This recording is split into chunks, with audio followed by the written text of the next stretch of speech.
Okay, so what are macros? Yes? Why do you want S-len colon and then the value rather than just S-len equals? Oh, so why didn't I write squares equals? Oh, S-len equals what? Equals the same expression. Long.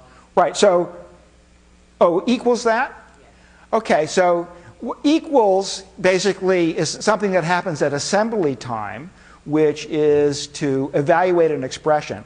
And this is actually a macro that fills up memory.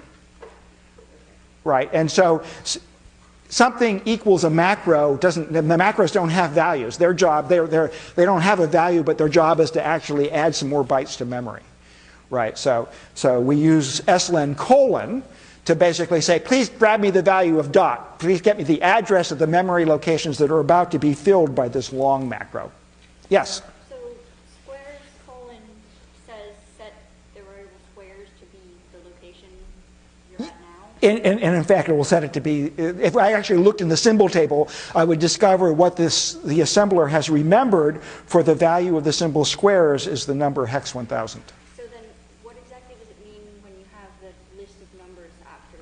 So these are just expressions, each one of which will be evaluated, and that the result of evaluating that expression, expression 0, for example, will take that set of binary bits and put it into the next byte of memory. So this expression fills a byte, and then this expression 1 fills the next byte. And you can see that here. Here's the bytes in memory listed out. So each of these expressions, which turn out to just be numbers, has been evaluated. And since there's 16 numbers, I filled up 16 bytes of memory. So does the numbers necessarily have anything to do with what squares is? Squares is the address, is the symbolic name for the address where the first element of this little array is.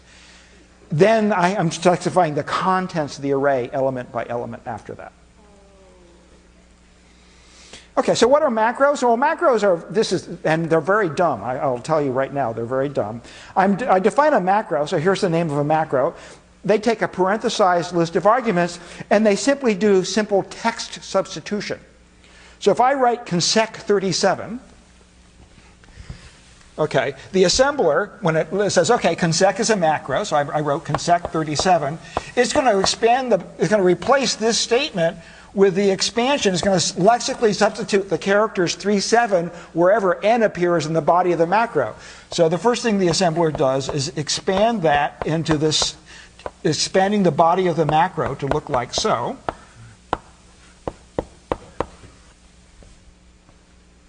Right? I've just substituted 37 for n lexically, and now I have these 4 expressions, each of which will be evaluated and fill up consecutive bytes of memory. So this has the same effect as for instance, that line of numbers. And you say, well, is this really going to get us somewhere, Chris? And the answer is very quickly, and so let me get there. Here are some macros, for example, for filling up a 16-bit word, 2 consecutive bytes, or a 32-bit word, which is 4 consecutive bytes. And you can see it takes the argument and sort of breaks it down using mathematical operations into its component values, into the into the bottom 8 bits, and the next 8 bits, and the third 8 bits, and the fourth 8 bits, and so forth and so on. Okay. So if I actually wrote this, what I would find in location 100 is this consecutive set of values, starting at the low end. So if you have a 32-bit number, what order it appears in memory? Do you keep the address of the low order byte or the most significant byte? This has been a sort of an interesting tussle throughout the history of computer science. Some machines, for example, most of the machines produced by IBM or MIPS, use a big endian approach. In other words, you put the most significant byte of a long value in the lowest memory address. Other machines, like the x86 and the Beta, use a little endian approach, which puts the least significant byte at the lowest address.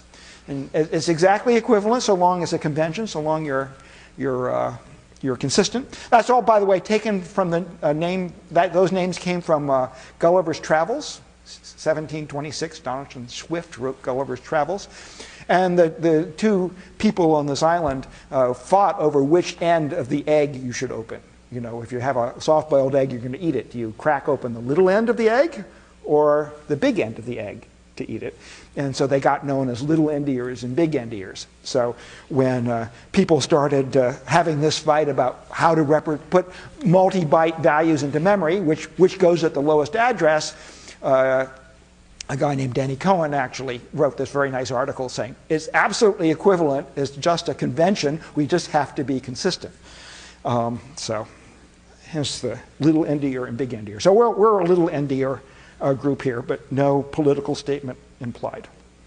So finally what we can do is begin to write some macros that will assemble the instructions for us. So we will provide 4 different values here, an opcode, a numeric, a 6-bit opcode, and the numbers for 3 registers. And then this long, complicated arithmetic expression, its job is to fill up 4 consecutive bytes of memory with the binary representation for this instruction. Okay, so if I have this instruction down here, I'll write an addc macro that will actually expand into this macro, and then I can watch this macro slowly take each of the operations, each of the arguments, and do this arithmetic that I specify here, and it will slowly fill up the word with each of the component values by shifting and adding them together, and come up with the actual 32-bit representation for, I've started off with this, actually is what I wrote. That expanded into this macro, which expanded into this call it the long macro with this long arithmetic expression, and where I'm going to substitute these values in. So every place I see op, I'll put in 0x30 and so forth and so on. So it's a very simple little sort of language that will actually let me assemble contents for any particular type of assembly language. In this case, I've defined enough macros to allow me to write beta assembly language. But I could have written an x86 assembler or a MIPS assembler using all the same technologies. I would just change my macros a little bit.